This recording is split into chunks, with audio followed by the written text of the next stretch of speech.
존경하는 주님의 사역자 여러분, 잠시 한번 기도하고 오늘의 강의를 시작하도록 하겠습니다. 함께 기도하겠습니다. 하나님 우리 아버지, 저희들을 구원하셔서 하나님의 자녀로 삼아준 은혜를 참으로 감사드립니다. 특별히 저희를 천에 하나 만에 하나 하나님의 말씀을 맡은 종으로 부르셔서 엄중한 사명을 감당하도록 하신 우리 하나님 아버지 앞에 존귀와 영광과 찬송을 올려드립니다. 이 강의 시간을 통해서 오직 우리 인생과 이 세상을 향한 하나님의 섭리와 본의, 그리고 특별히 종말에 관한 주님의 작정을 고스란히 드러내는 강의가 될 수 있도록 주님께서 역사하여 주시옵소서. 이 과목의 배움을 통해 하나님의 경륜을 더 깊이 알아 주님을 닮아가며 모든 사역 위에 성령 하나님의 능력과 지혜가 뿜어져 나와 크신 하나님의 역사를 감당하는 귀한 종들 될 수 있도록 축복해 주시기를 주 예수님의 이름으로 기도하옵나이다. 아멘. 자, 다음으로 계시록 20장 1절에서부터 6절 말씀에 근거해서 마지막 때 부활받은 유대인들과 이방인 교회가 지상의 천년 왕국에서 천년 동안 왕노릇하는 것이 만약 맞다면 그곳에서 통치받는 백성들은 누구일까 하는 것에 대해서 살펴보도록 하겠습니다. 요한계시록 등 신약성경에 의하면 그리스도께서 재림하실 때 신령함으로 첫째 부활에 참여한 그의 백성들은 부활체, 영광스러운 부활의 몸을 갖고 주님과 함께 천년왕국에서 왕노릇, 즉 관원과 같은 함께 다스리는 시대가 올 것을 말씀하고 있는데, 그러면 그때 다스림을 받는 백성은 과연 누구인가 하는 것입니다. 구약 이사야서 65장 17절로 20절 말씀이나 스가랴서 말씀 등등에 의하면 천년왕국 시대에 대한 묘사에서 그의 나라의 백성으로서 지금의 우리 인간의 몸처럼 혈과 육을 가진 사람들이 있고, 그들 중에는 100세 정도의 수명이 일찍 죽는 사람들이 있을 것이라고 기록하고 있는데, 이들이 첫째 부활에 참여한 자들이 아닐진데, 첫째 부활에 참여했으면 다시는 죽지 않는 영원한 생명, 즉 영광스러운 몸의 부활을 가지고 있는데, 그러면 이렇게 죽는 자가 있다는 것은 도대체 이들은 어디서 왔을까 하는 것입니다. 일단 예수 그리스도의 재림 직전에 일어날 세계대전인 아마겟돈 전쟁에 일어날 때 그 전쟁에서 세상에 있던 불신자 중에 모두가 다 죽음을 당할 것이라고 가정할 수도 있지만 그렇지 않다고도 가정할 수 있을 것입니다. 한편 아마겟돈 전쟁에 대한 예언은 이사야서 63장 1절로 6절 말씀, 신약의 계시록 19장 15절로 18절 말씀 등등에 다 등장하고 있는데, 이것은 그리스도의 재림 시에 하나님께서 극도로 타락한 세상을 마치 노아의 시대와 같이 심판하실 것이므로 이 전쟁과 더불어 이 말 천지개벽 시 하늘에서 떨어지는 불로서 사실상 세상의 모든 죄인은 말할 것도 없고 피조세계와 세상 자체, 즉 이 지구 자체를 심판할 것으로 여길 수 있다는 것입니다. 이때에는 신앙의 본거지인 이스라엘과 예루살렘을 침공한 적그리스도와 그의 군대, 그리고 그 적그리스도와 연합하고 함께 공격을 한 이 통치자들과 그 군대들이 계시록 19장 19절 말씀과 같이 그리스도와 그 하늘 군대의 최후의 결전을 벌이게 되어 결국 심판을 받게 되는 게임이 그들에게는 될 것이라는 것이죠.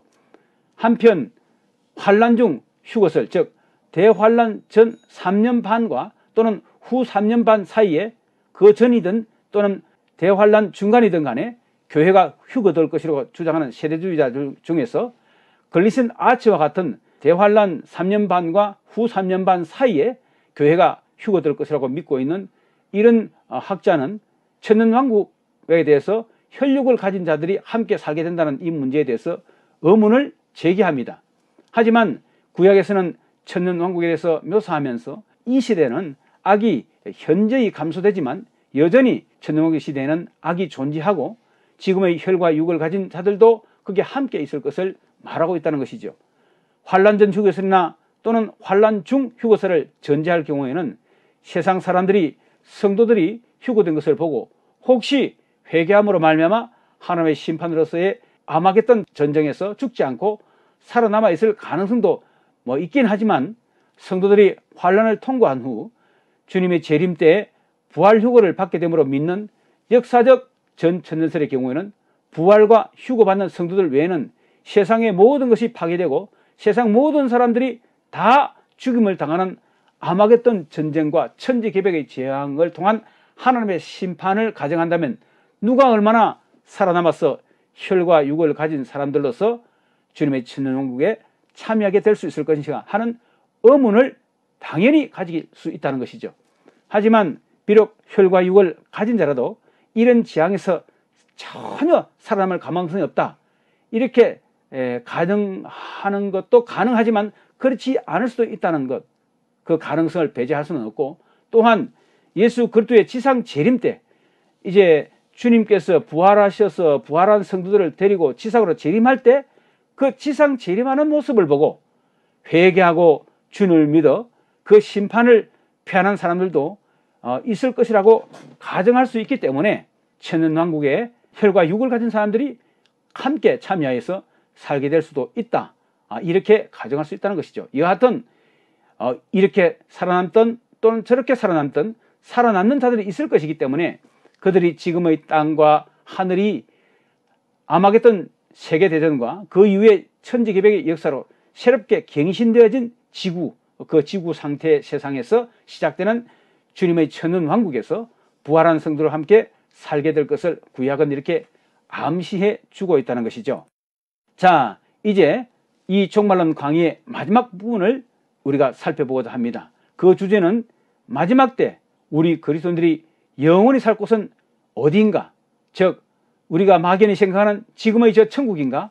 아니면은 천년왕국, 지상의 천년왕국인가? 아니면은 새하늘과 새 땅, 새 예루살렘인가? 하는 부분에 대해서 우리 한번 살펴보도록 하겠습니다. 먼저 누가복음 23장 43절 말씀 보면은 주님께서 십자가에 달려 돌아가실 당시에 그와 함께 좌우편에 강도 둘이 함께 못 박혀서 죽어가는 상황이 있었는데, 그때 그 강도 중 한 사람이 주님께 신앙 고백하는 한편의 강도의 고백이 나옵니다. 그때 그 강도의 고백을 듣고 주님께서 오늘 네가 나와 함께 낙원에 있으리라 라고 말씀하시면서 그 강도가 죽으면 그 영혼이 낙원에 갈 것을 말씀하고 계신 것을 보게 됩니다. 또한 부자와 나사로의 이야기를 말씀하신 주님의 말씀을 통해서 보면 당시에 하나님을 경건하게 믿던 사람들은 아브라함과 마찬가지로 그 영혼들이 낙원에 가 있는 것으로 표현하고 있습니다. 그러면 그 낙원은 우리가 흔히 말하는 천국과 같은 곳인지 혹은 다른 곳인지 이런 생각을 할 수 있죠. 결론은 다르지 않고 같은 곳이라고 봐야 한다는 것입니다. 왜냐하면 낙원은 메시아의 구속사진, 즉 우리 주 예수 그리스도의 구속사역 이전, 즉 구약시대 때 구원의 약속을 받던 자들이, 그 영혼들이 죽어서 메시아에 의한 구원사역이 이루기 전까지, 천국으로 들어가기 전까지 대기하던 곳으로 추정할 수 있으며, 비록 하나님이 계시는 천국은 아니지만은 그 영혼들이 안식하기에 모든 것이 갖추어진 곳으로 봐야 하며, 주님께서 말씀하신 부자와 나사로의 이야기에서 묘사된 바로 그 낙원이 그것이며, 그 이야기에서 낙원이 어떤 곳이라는 것을 우리가 대충 상상할 수 있습니다. 그리고 주님께서 십자가에서 돌아가신 사흘 동안 주님은 그 강도를 데리고 낙원에 갔을 것이다, 이렇게 또한 우리가 추정할 수 있고요. 이후에 주님께서는 부활하심으로, 즉 죽음에서 부활하셔서 그 구속 사역을 완성하시고 이제 성천하셔서 천국의 하나님 보좌 우편에 앉으셨기 때문에 그때 낙원에 있던 영혼들도 아마 주님께서 천국으로 그 영혼들을 인도하셨을 것이라고 예상할 수 있다는 것입니다. 왜? 요한계시록에 보면은 그 영혼들이 천국에 가서 하나님께 죄악된 세상에 대해서 심판을 대신 해달라고 신원하는 장면 등이 나타나고 있기 때문이지요. 그리고 그때 낙원에 있던 영혼들도 주님과 함께 천국에 인도되었을 것인데, 왜냐하면 이후로 신약 성경은 천국에 대해서만 말씀하고 있고, 또 천국의 내부 상황을 소개하는 요한계시록 7장 등에서는 열방에서 구원받은 성도들의 영혼들이 또 하늘의 천국에서, 또 사도 바울이 자신이 삼청천에 다녀왔다는 그런 간증을 통해서도 주님과 함께 거하고 있는 모습을 우리가 예상할 수 있다는 것입니다. 구원받은 영혼들이 말이죠. 한편 앞에서도 살펴본 바 같이 요한복음 14장 1절로 3절에서는 주님께서 약속하시기를 그분의 성천과 함께 우리를 위하여 그와 영원토록 함께 하실 처소를 마련하러 가셔서 마련하게 되면 다시 지상의 성도들에게 오셔서 그들을 데리고 그와 함께 영원토록 그곳에 있게 하겠다라고 약속하신 말씀이 있습니다. 그러면 주님께서 우리 구원받은 성도들을 위해 마련하신 처소가 정작 어디에 있는가 하는 의문이 자연스럽게 생기게 되는 것이죠. 성경에서 흔히 말하는 하늘에 있는 하나님의 나라 곧 천국, Kingdom of Heaven인가 아니면은 다른 곳에 있는 어떤 하나님의 나라인가 하는 것입니다. 그런데 전 성경, 토타 스크립트나 성경 전체를 통틀어서 보면 하나님의 나라, Kingdom of God, Kingdom of God, 하나님의 나라는 예수님께서 누가복음 17장 20절로 21절에서 말씀하셨듯이 여기 있다 또는 저기 있다라고 할 것이 아니라고 하여서 하나님의 나라가 어느 특정한 장소에 정해져 있는 것이 아니라 하나님의 통치가 이루어지는 것이면 하나님이 거기 임하셔서 그의 백성들을 통치하시는 역사가 이루어지는 곳이면 그곳이 바로 하나님의 나라는 의미로 말씀하고 계신다는 것입니다. 그렇기 때문에 하나님의 나라는 구원받아 죽은 성도들이 가 있는 하늘나라, 그 영혼들이 가 있는 하늘나라에만 꼭 있는 것이 아니라는 것을 우리가 상정할 수 있습니다. 그리고 계시록 20장 4절에서부터 6절 말씀에서 언급하고 있는 주님이 다스리는 천년왕국은 지상에 임한 하나님의 나라임을 또한 보여주고 있는 것이지요. 또한 계시록 21장 1절에서부터 2절 이하에서는 천년왕국 후에 임할 새 하늘과 새 땅, 새 예루살렘에 대해서도 언급하고 있는데 이 신천신지 그리고 새 하늘, 새 예루살렘 성도 그 전에 있었던 하늘과 땅, 그것은 그러니까 지금 우리가 살고 있는 이 하늘과 땅은 없어지는 대신에 새로운 하늘과 땅이 창조되고 그곳에 하나님 나라가 펼쳐져서 영원히 계속될 것을 요한계시록 21장 22장에서 보여주고 있습니다. 그러므로 진실로 구원받은 성도들은 첫째 부활에 참여하여 지상의 천년왕국에서 만왕의 왕으로 오신 주님과 함께 통치하다가 이후에 최후의 하나님 나라인 새하늘과 새 땅, 새 예루살렘으로 들어가서 그곳에서 영원 무궁토록 살게 될 것을 요한계시록은 일목요연하게 일관성 있게 우리에게 보여주고 있다는 것이죠. 그러면 혹자는 이런 의문을 제기할 수 있는데, 즉 새하늘과 새 땅, 새 예루살렘 성은 영적인 것인가 아니면 실제적인 특정한 장소가 있는 것인가 라고 또 의문을 제기할 수 있습니다. 복음주의 진영 밖에서는 천국을 실제적인 어떤 특정한 장소로 보는 것을 부인하는 경우가 종종 있는데 이는 천국의 존재에 관해서는 성경만이 증거하고 있기 때문이라고 볼 수 있습니다. 최근 복음주의자 중에서 또 천국을 특정한 장소로 보기를 거부하는 사람들도 있긴 합니다. 그러나 신약 성경 여러 곳에서 분명하다는 것을 증거하고 있는데요. 가령 예로서 사도행전 1장 9절에서와 같이 예수께서 하늘로 승천하셨을 때 그 어느 한 장소로 올라가셨다는 것을 그 이야기의 핵심이고, 또 게다가 우리가 그리스도께서 부활하신 몸과 같은 부활의 몸을 갖게 된다는 사실도 천국이 하나의 또한 장소임을 말해주고 있다는 것이죠. 왜냐하면 우리는 그와 같은 완전함에 다시는 약하거나 죽지 않는 영원한 육체를 가지고 예수님께서 지상에서 40일 동안 그 부활의 육체를 가지고 사셨듯이 특정한 장소에서 특정한 시간에 살게 될 것임이 분명하기 때문입니다. 또 천국을 특정한 장소로 보는 것은 요한복음 14장 2절에서 내가 너희를 위하여 처소를 예비하리 가노니라는 주님의 약속을 우리가 이해하는데도 가장 적절하다는 것이죠. 왜냐하면 그곳이 실제 물리적인 장소가 아니고 그냥 영적인 장소라면 주님께서 구태여 내가 너희를 위하여 처소를 예비하러 간다 라고 표현하지 않았을 것이라는 것입니다. 현재의 피조물들이 그때는 다들 새롭게 되어 함께 거하게 되는 성경 구절들이 여러 군데 그 사실을 보여주고 있는데, 가령 예를 들어서 로마서 8장 19절에서도 21절과 히브리서 1장 11절로 12절 말씀 등등을 볼 수가 있습니다. 로마서 8장 19절로 21절 말씀 보면은 피조물이 고대하는 바는 하나님의 아들들이 나타나는 것이니 피조물이 허무한데 굴복하는 것은 자기 뜻이 아니요 오직 굴복하게 하시는 이로 말미암음이라.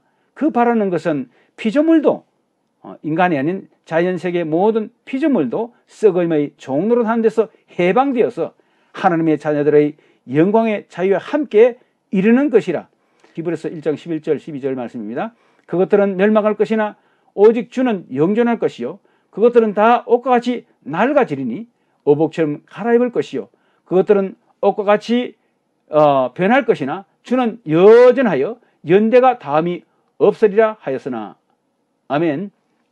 그리고 성도들이 부활하여 가지는 영원한 몸도 그때 그곳에서는 새로워진 피조물의 또한 일부가 될 것을 보여줍니다. 새하늘과 새 땅에서는 더 이상 사람이 늙거나 병들거나 쇠약해지지 않는, 그야말로 썩지 아니하고 쇠하지도 아니하고 죽지도 아니하는 부활한 영원한 몸, 신비한 몸이죠. 영원한 육체를 가지고 있을 것이기 때문에 그 육체가 활동하고 거할 장소는 반드시 있어야 될 것입니다. 그렇기 때문에 천국에서의 삶의 묘사가 하나님께서 만드신 지금의 물질 세계에서의 생활과 흡사한 점도 있다고 보는 것은 그리 놀랄 일이 아니라고 봅니다. 누가복음 22장 18절 말씀에서 주님은 천국에서 제 아들과 함께 포도주를 다시 마실 것이라고 말씀하신 바가 계십니다.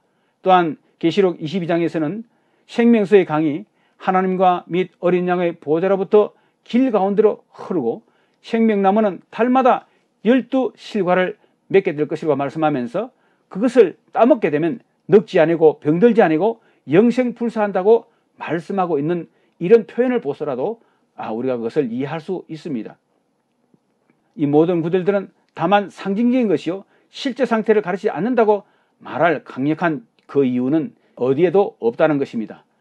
네, 지금까지 전 성경의 관점에서 통전적으로 해석한 성경적 종말론 강의를 수강하시느라 여러분들 수고 정말 많이 하셨습니다. 긴 시간 동안 참으로 쉽지 않은 내용이지만 제가 또 빠르게 강의하다 보니까 여러분들이 아마 이해하는데 놓친 부분도 있을 수 있을 거예요.